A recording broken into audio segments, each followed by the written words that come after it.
বাবার বিরুদ্ধে যেতে প্রস্তুত, ঈমানের প্রশ্নে, ইসলামের প্রশ্নে, রাসূলের ভালোবাসার প্রশ্নে আমি আমার ভাইকে ত্যায্য করতে প্রস্তুত, আমি আমার বাবাকে ত্যায্য করতে প্রস্তুত। ঈমানের প্রশ্নে, আকীদার প্রশ্নে, ইসলামের প্রশ্নে, রাসূলের প্রশ্নে আমি আমার নেতাকে প্রতিহত করতে প্রস্তুত। রাষ্ট্রপ্রধান যদি ইসলামের বিরুদ্ধে যায়, ঈমানের বিরুদ্ধে যায়, রাষ্ট্রপ্রধানের বিরুদ্ধে বিদ্রোহ করতে আমি প্রস্তুত আছি ইনশাআল্লাহ। এটা ঈমানের। এনারা যদি কোনো কাজে যায়, মামলা তো এমনি থাকে। আপনাদেরকে বলতেছি দুবড়া পূর্বধলা কিংবা দুর্গাপুর এই অঞ্চলে দুবড়া পূর্বধলায় আর কোন শিরিক বিদআতের আড্ডাখানা থাকতে পারবে না। তোমরা যদি স্বাভাবিকভাবে কাজ করতে পারো, কিন্তু আমাদের যুব সমাজকে তোমরা নেশাগ্রস্ত করবে, আমাদের যুব সমাজের হাতে তোমরা ইয়াবা তুলে দিবে, ফেন্সিডিল তুলে দিবে, আমাদের যুব সমাজের হাতে গাঁজা তুলে দিবে, আমাদের একটা তরুণ প্রজন্মকে তোমরা নেশাগ্রস্ত সমাজে পরিণত করবে। আমরা আর বসে থাকতে পারি না। আমাদের কথা স্পষ্ট। একজন উপস্থাপক ভাই আমার আগে বলতেছিল যে মাদানী সাহেব যেখানে আমরা আছি সেখানে, এর পিছনে যারা আছেন কথা বলেন, আপনারা আছেন তো ইনশাআল্লাহ? আগামীকালকে যদি ডাক আসে, এখনো পর্যন্ত ডাক অব্যাহত আছে, যদি তারা এখনো পর্যন্ত এটা থেকে ফিরে আসবে কথা না দেয়, আগামীকালকে জুমার নামাজ দেবীর কান্দায় পড়বেন তো ইনশাআল্লাহ? সিএনজি, অটোরিকশা, বাস যা পারেন ভোরে ভোরে লেটির কান্দার দিকে যাবেন ইনশাআল্লাহ। যাবেন তো? আমরা আল্লাহর দ্বীন, খেলাফত, শরীয়ত এই ভূখণ্ডে বাস্তবায়ন করতে চাই। এই ভূখণ্ডের নেশা আড্ডাখানা বন্ধ করতে চাই। জাআল হক ওয়া যাকাল বাতিল ইন্নাল বাতিলা কানা যাহুকা। হক এসে গেছে, বাতিল পালাতে বাধ্য হবে হাসিনার মতো। সমস্ত বাতিলদেরকে পালাতে হবে। এই সমাজ হালালের সমাজ হবে, এই সমাজ ঈমানের সমাজ হবে, কুফর থেকে, জুলুম থেকে মুক্ত সমাজ আমরা গড়ে তুলব ইনশাআল্লাহ। আমি বেশি দেরি করতে পারবো না। আমি ঘোষণা দেওয়ার পরে, লাইভে আসার পরে আলহামদুলিল্লাহ শত শত যুবক অলরেডি বাড়ির চারপাশে করতেছে। এরা অনেকে কয় হুজুর কালকে দরকার নাই, রাত্রেই করতে গেলেন। আমি বলছি দাঁড়াও, যদি এরা আমাদের সাথে চলে আসে, এরা আমাদের আত্মীয়, এরা আমাদের দূরের কেউ না, এরা এদের সাথে আমাদের পারিবারিক বন্ধন আছে, আমরা চাই না এদের কোনো ক্ষতি হোক। কিন্তু ঈমান এবং কুফরের সংজ্ঞায় আত্মীয়তা চলে না। আল্লাহর নবীর সবচেয়ে প্রিয় সাহাবী হযরত আবু বকর বদরের যুদ্ধে গেলেন। ওই যুদ্ধে ওনার সন্তান ওনার বিরুদ্ধে তখন মুসলমান হয় নাই। হঠাৎ করে যুদ্ধের পর একদিন বলতেছে, আব্বা আমি তোমার দেখছি, কিন্তু তোমার দিকে তরবারি দিয়া দৌড়ে যায় নাই। আল্লাহ বাঁচাইছে। আবু বকর রাদিয়াল্লাহু কয় আমি করে দেই নাই, তাহলে আমি করে একটু সাইজ করে দেখো। সুবহানাল্লাহ। ঈমান কুফরের সংজ্ঞায় বাবাকে, ছেলেকে এটা বোঝা যাবে না। ঈমান কুফরের সংজ্ঞায় ভাইকে এটা বোঝা যাবে না। ঈমানের সাথে যদি তোমার সমস্যা হয়, তুমি ভাই, তুমি আমার নেতা, তুমি আমার চাচা, তুমি আমার বাবা, আমরা কিছুই বুঝি না।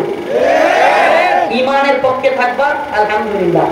আপনারা শুনলে আরো অবাক হবেন। আলহামদুলিল্লাহ ওদের কিছু লোকই, ওদের আত্মীয় ভাই এমন অনেকে ঈমান বুঝে, দিন বুঝে, এরাই বলতেছে ভাই আমরা তোমার সাথে আছি। আলহামদুলিল্লাহ। এরা এটা আমরা বলতেছে ভাই আমি তো আমাদের তোমাদের সাথে আছি। ঈমানের কথায় আমরা এখানে গাঁজা মদ হবে, শিরিক বিদআত হবে, আমরা এটাতে নাই। আলহামদুলিল্লাহ। আল্লাহ পাক সমস্ত শিরিক বিদআত বন্ধ করুন। সবাই বলেন আমিন।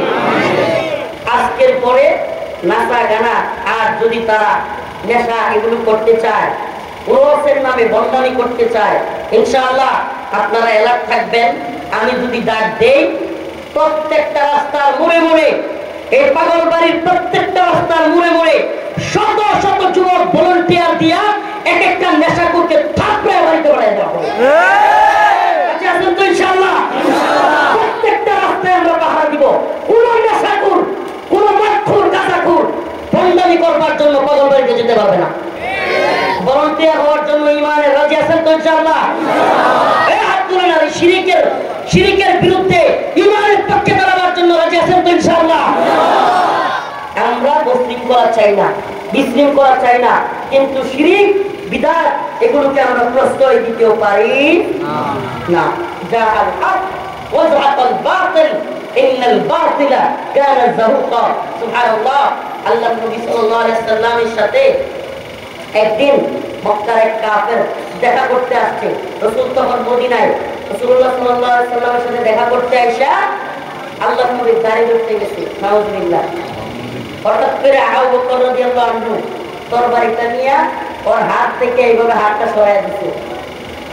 আবু বকর রাদিয়াল্লাহু আনহু বাপের নাম কইয়া ওই কাফের কয়, হে আবু বকর, হে তোমাকে কে এত ক্ষুব্ধ করলো? বলে, হে কাফের শোন, আমার রাসূলের দাড়ি ধরবি তো দূরের কথা, আমার রাসূলের দিকে হাত উঠাইলে তোর হাত থাকবে না। সুবহানাল্লাহ। হাত উঠাইলে তোর হাত থাকবে না। আরে শুনেন, হযরত ওমর রাদিয়াল্লাহু আনহুর কথা বলি। এই মানুষগুলো আপনারা শুধু শুনছেন, ওমর রাদিয়াল্লাহু অনেক বড়। আপনাদেরকে মজার কথা একটা ঘটনা শোনাই। রাসূল সাল্লাল্লাহু আলাইহি ওয়াসাল্লামের সাহাবী, দো জাহানের বাদশা হযরত ওমর, তখন অর্ধ জাহানের খলিফা, তিনি মসজিদে নববীতে বক্তব্য দিতেছেন, খলিফা হিসেবে খুতবা দিচ্ছেন। এমন অবস্থায় এক বেদুইন দাঁড়ায় গেছে। বলছে, ওমর, তোমার গায়ে জামা দুইটা কে? সবার গায়ে জামা একটা। চিন্তা করতেন? চিন্তা করতেন? আঙ্গর মেম্বার চেয়ারম্যান এমপি রে যদি কেউ কয় জামা দুইটা কে, এটা তুই বল। খলিফাতুল মুসলিমিন, অর্ধ জাহানের বাদশা ওনারে বলতেছে, সাধারণ একজন, হে ওমর, তোমার গায়ে জামা দুইটা কেন? সবাই বাইতুল মাল থেকে একটা করে জামা পাইছে, তোমার গায়ে জামা দুইটা।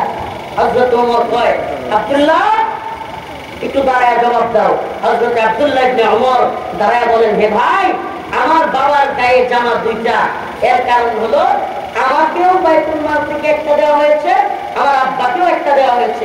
আমি আমারটা খুইলা আমার বাপের দিয়ে দেব। চিন্তা করছেন? সেই হযরত ওমর একদিন এক কাফের ইহুদি আর একটা হলো মক্কার মুনাফিক মার্কা মুসলমান, মুনাফিক, দুইটা মিলে দ্বন্দ্ব লাগছে। ওরা মুসলমান দাবি করে, দুইজনে দ্বন্দ্ব লাগছে।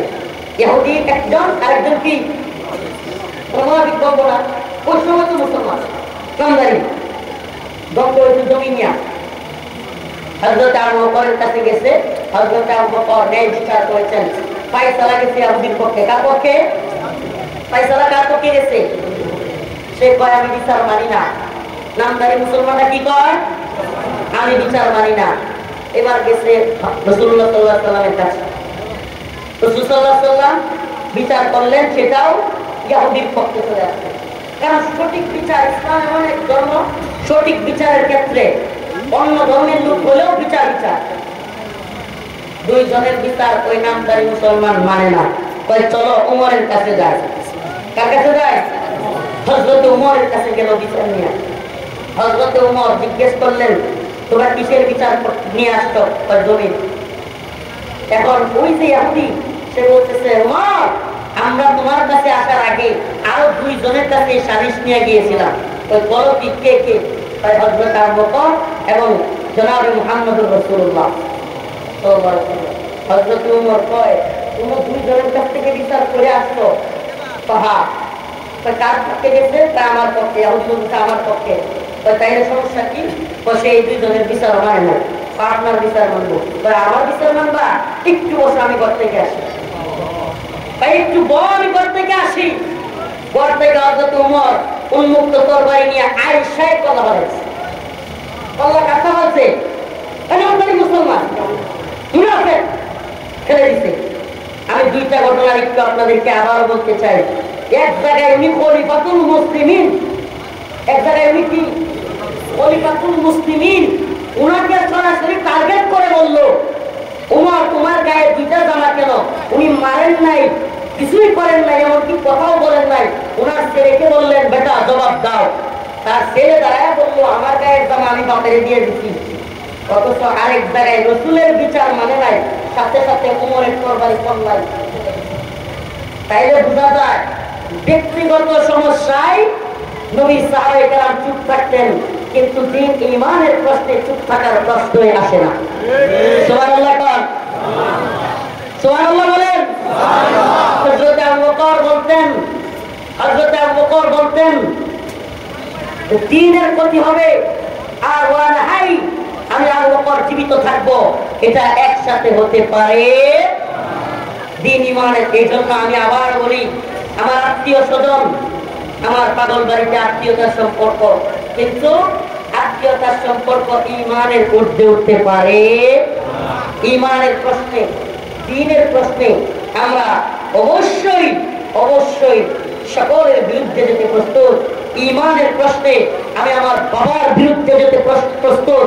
ইমানের প্রশ্নে, ইসলামের প্রশ্নে, রাসূলের ভালোবাসার প্রশ্নে আমি আমার ভাইকে ত্যায্য করতে প্রস্তুত, আমি আমার বাবাকে ত্যায্য করতে প্রস্তুত।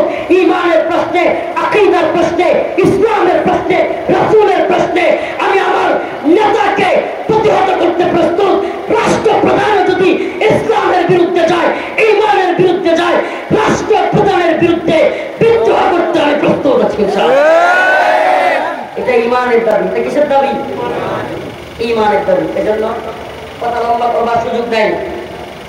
অলরেডি পূর্বদলার সেনাবাহিনী, পূর্বদলার যারা দায়িত্বশীল ওনারা, পূর্বদলার ওসি সাহেব আমাকে ফোন দিচ্ছিলেন, আপনাদের সাথে শরীক হওয়ার জন্য আমার আসতে হইব, কিন্তু আমার যাওয়ার কথা ছিল ওখানে।